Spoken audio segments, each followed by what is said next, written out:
I'm Mia Campbell, and I thought I had everything under control. At Doazet Shiopt, I'd managed to carve out a life that made sense, stable job as a financial manager at a well-known bank. My own apartment in Phoenix, a solid savings account, and a credit score of 780. I'd done it all myself, step by step, not relying on anyone else. It was the kind of life that felt secure, like I could finally take a breath and enjoy the fruits of my hard work. Then, one morning, everything changed. My phone buzzed with a credit score alert. I didn't think much of it at first, but when I checked it, my heart stopped. Sibaisha R. That wasn't a mistake. It was catastrophic. My credit score had plummeted, and I had no idea why. My hands were shaking as I pulled up the details. My breath caught in my chest. 7 credit cards. 2 loans, none of which I had opened. All of them in my name. And the worst part? Every single transaction led back to my parents' address. My family, I couldn't believe it. My mind raced, trying to make sense of what was happening. But it didn't. The truth was clear. Someone in my family had stolen my identity. And I was the one left to clean up the mess.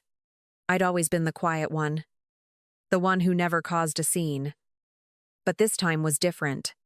This time, I wasn't going to let it slide. I had no choice but to fight back. And the person who betrayed me? My own sister. I couldn't ignore it any longer. As the days passed, the weight of what I'd uncovered gnawed at me. My credit report was a mess. A tangled web of charges I didn't recognize. Every few minutes, my phone buzzed with notifications, more late fees, more bills. I couldn't breathe as I scrolled through the transactions, each one hitting harder than the last. How could this happen?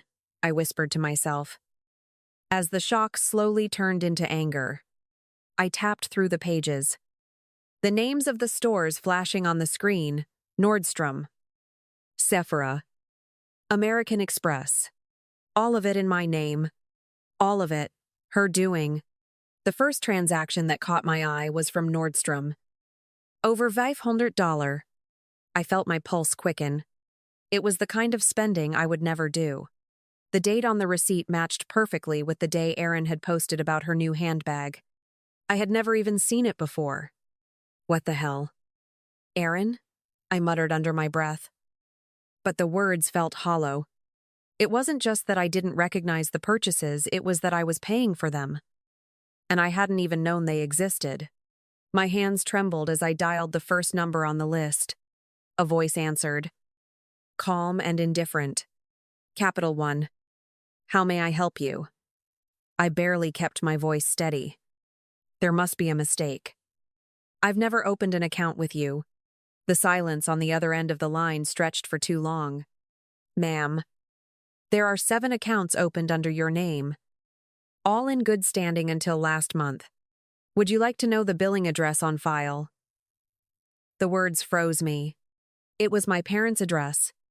I swallowed hard, fighting the dizziness that threatened to overwhelm me. I stood there, phone in hand, the room spinning. How could this be happening? How could my own sister betray me like this? The evidence was clear, but I still couldn't bring myself to believe it. I grabbed my keys and drove over to my parents' house, each mile feeling like it took me further from the person I used to be. When I arrived, I barely recognized the woman in the mirror. She was someone who had been wronged, and she wasn't willing to stay silent anymore. Did you open credit cards in my name? I asked when Erin walked into the room. She froze, the phone slipping from her hand. What? She stammered, trying to mask the panic in her eyes. You think I would do that? I didn't even need her to answer. I could see it in her face. The guilt was all over her. I walked into the living room, the door shutting behind me with a sharp click. Erin was sprawled across the couch, her phone in hand, not even looking up when I entered. My heart pounded in my chest as I crossed the room.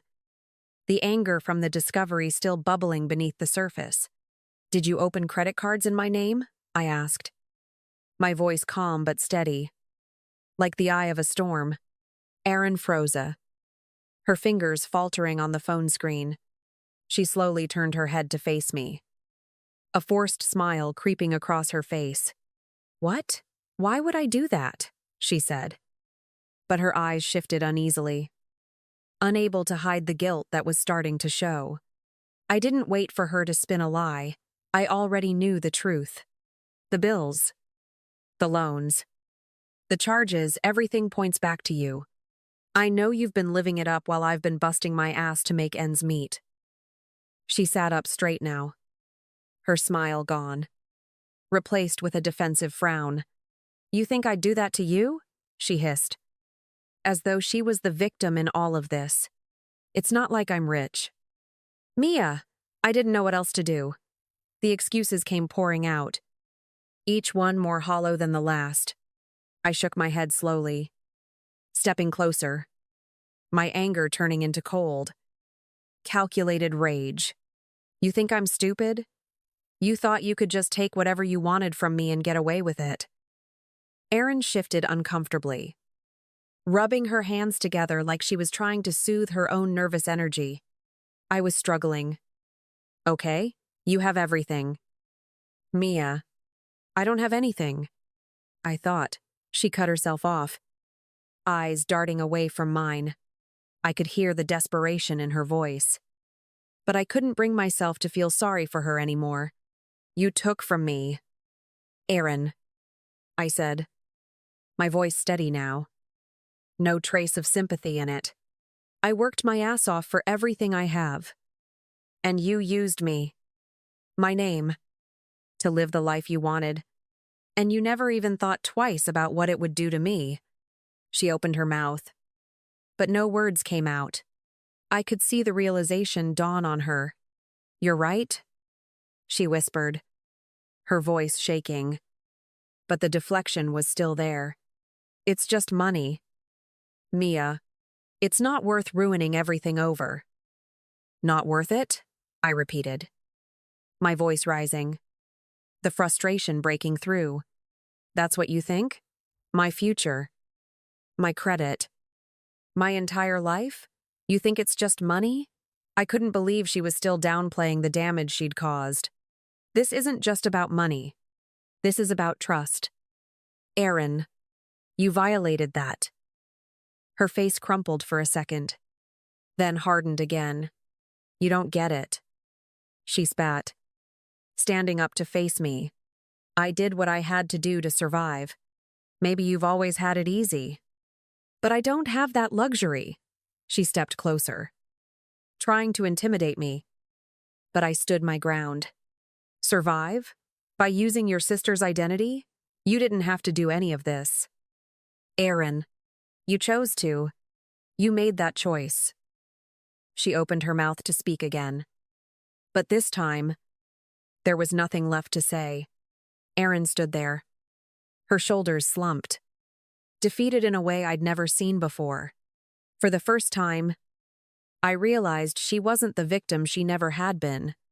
"I'm done protecting you," I said softly, the words finally leaving my lips. "I'm going to the police."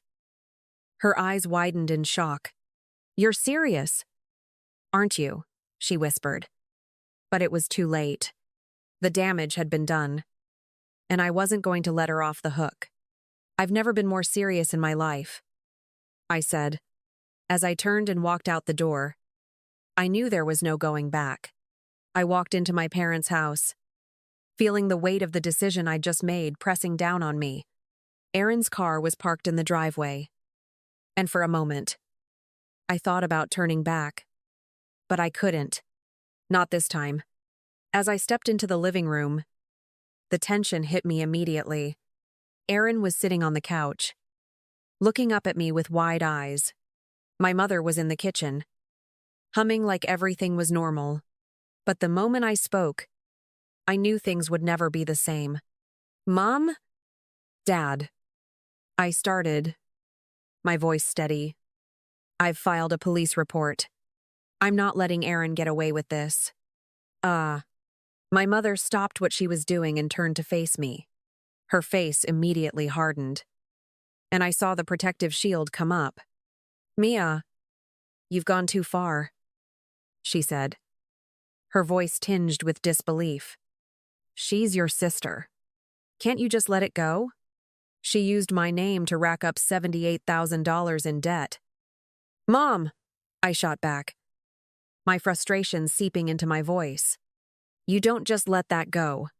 It's said, my father, who had been sitting quietly in the corner, shifted uncomfortably. Mia, we understand you're upset, he said slowly, his voice lacking conviction. But this is family. Aaron's just been struggling. We should handle this in-house. Like we always do. Okay. Handle it in-house. The words tasted bitter on my tongue. You want me to let her keep doing this? You want me to be the one left holding the bag while she gets away with it? Aaron, who had been silent up until that point, finally spoke.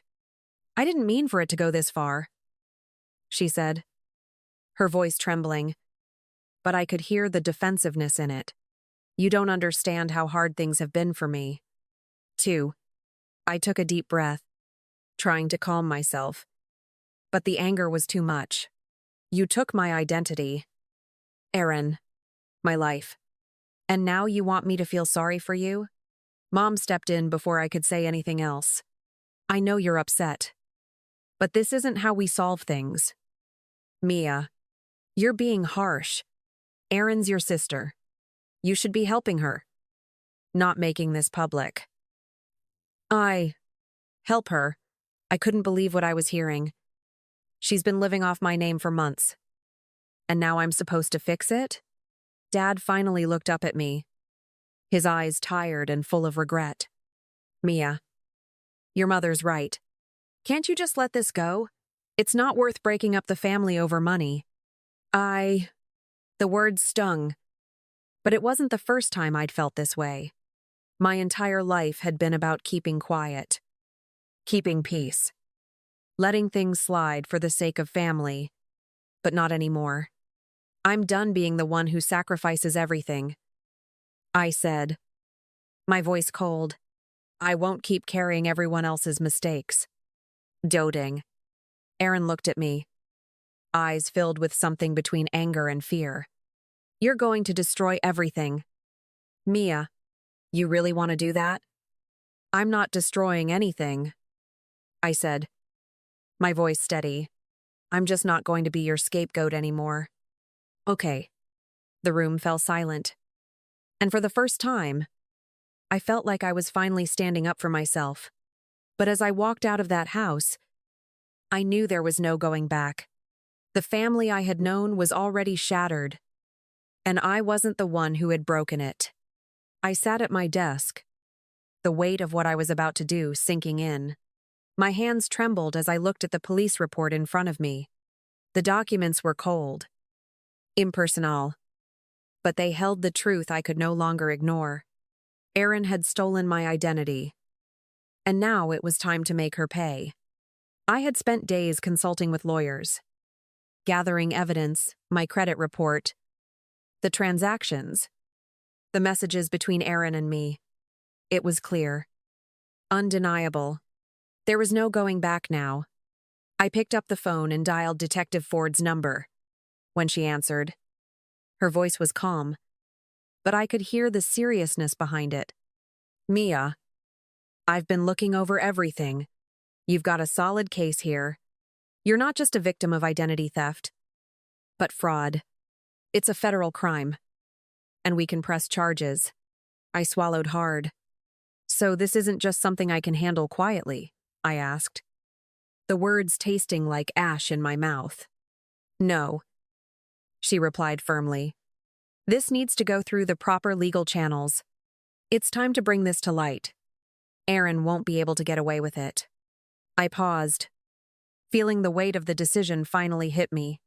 I had been trying to protect my family for so long, but the moment I realized Erin wasn't going to stop, I knew I had no choice. Then let's do it, I said, my voice resolute.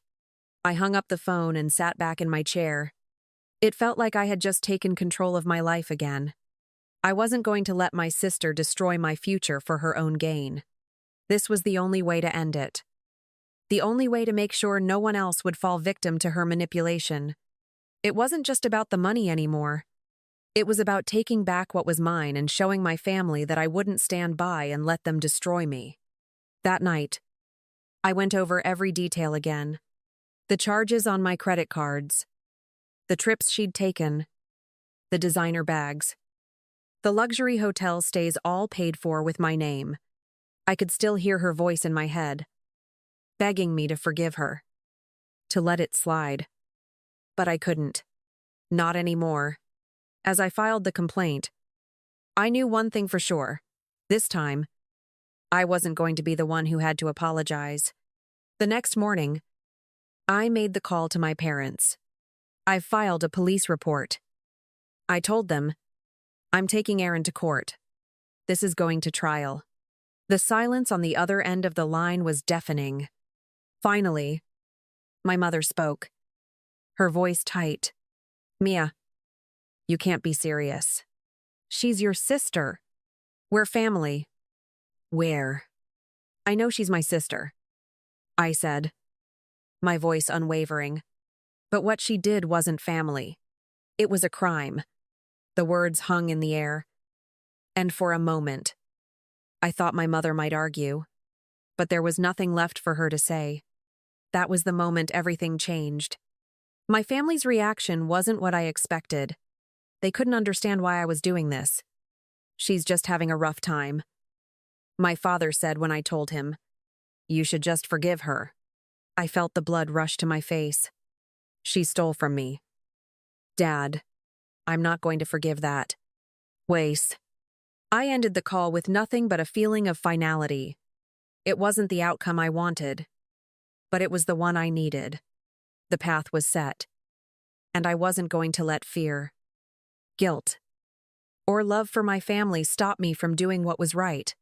Aaron was going to face the consequences, and nothing would change that. The hard part was over. Now, I just had to wait. The weeks after the trial were the hardest, but also the most liberating. I spent hours at my desk, tracking every detail of the restitution plan Aaron had been ordered to follow. 70 yuan. 0 plus interest. Paid back in installments. It was going to take years. But for the first time, I felt like I was finally regaining control. The calls from my parents stopped. The messages turned to silence. My mother never apologized, never even acknowledged the gravity of what had happened. But I had made peace with that. I didn't need their validation anymore. One evening, my boss called me into her office. I've been hearing about your situation, she said carefully. Not the details. But I know it hasn't been easy. You've handled everything with such integrity. We all respect that. The words hit me harder than I expected. I hadn't realized how much I'd been carrying until someone outside of my family noticed. She offered me a promotion, more responsibility, a higher salary, and a real chance at advancement. I walked out of her office feeling something shift inside me. I wasn't just surviving anymore. I was building something. I still lived in the same small studio. But now, every time I checked my credit score and saw it climb a little higher, I felt like I was starting over, really starting over. I didn't need anyone else to tell me I was capable. I knew it now. Months passed. I made sure to stay focused, building a future that didn't include my family's mess. I met with a financial advisor who helped me set up my accounts, helping me plan for a down payment on a new apartment, one with a balcony. As I signed the lease and saw my first check for restitution deposit into my account, I felt like the weight I had been carrying for years had finally lifted. One night, as I sat on my couch with a cup of tea, I realized something. For the first time in a long while, I was content. I didn't need approval from anyone. I was stronger than I had ever been. And when I thought back to the person I was before everything happened, I knew that version of me soft, unsure, afraid of conflict was gone. I had rebuilt myself, piece by piece. The old Mia was no more. The phone rang. It was my father. Mia. Can we talk? He asked, his voice hesitant. I took a deep breath. The anger that had once consumed me now nothing more than a distant echo. I'll meet you, I said. It wasn't for him. It was for me. And as I walked toward the door, I realized that, no matter what happened, I had already won. I had chosen myself. When I walked into the coffee shop and saw him sitting there, I felt a quiet calm. He looked different, smaller, maybe even older. I'm sorry, he said, his voice cracking. I should have been there for you. I failed you. I didn't have much to say in return. The apology wasn't enough. And it never would be. But it was something. I know. Dad. But you weren't the one who ruined my life. Aaron did that. I paused, then added, and I'm done trying to fix her mistakes. When I left, the finality of it hit me. It wasn't about making them understand anymore. It was about me. And the life I was finally starting to live on my own terms. I didn't need them to approve of how I got there. I'd earned my place in this world. And no one could take it from me. I stood in front of my apartment, the wind cutting through the air, and realized I'd finally made it. I had taken control of my life, not just through the legal battle, but by walking away from the toxicity that had held me hostage for so long. Aaron had stolen from me, but what I had gained in return was far more valuable. My peace, my freedom, and the clarity that I no longer needed anyone's approval to move forward. It wasn't easy, and it never would be. But I had learned that I was stronger than I ever imagined. The phone buzzed in my pocket. It was a message from my dad. I know I failed you. I'm sorry. If you ever want to talk, I'm here. I stared at it for a moment, unsure of what to feel. Forgiveness wasn't easy, and it certainly wasn't something I owed him. But I typed a simple response. Thank you. I'm doing okay. To 9. I wasn't going to let anyone steal my future. Not anymore. No matter how hard things got, I would never give up on myself again. If you've ever been in a situation where you had to choose between keeping the peace and keeping your self-respect, I want to hear your story. Share it in the comments below. And if this story resonated with you, hit the subscribe button and join me for more. We're all in this together.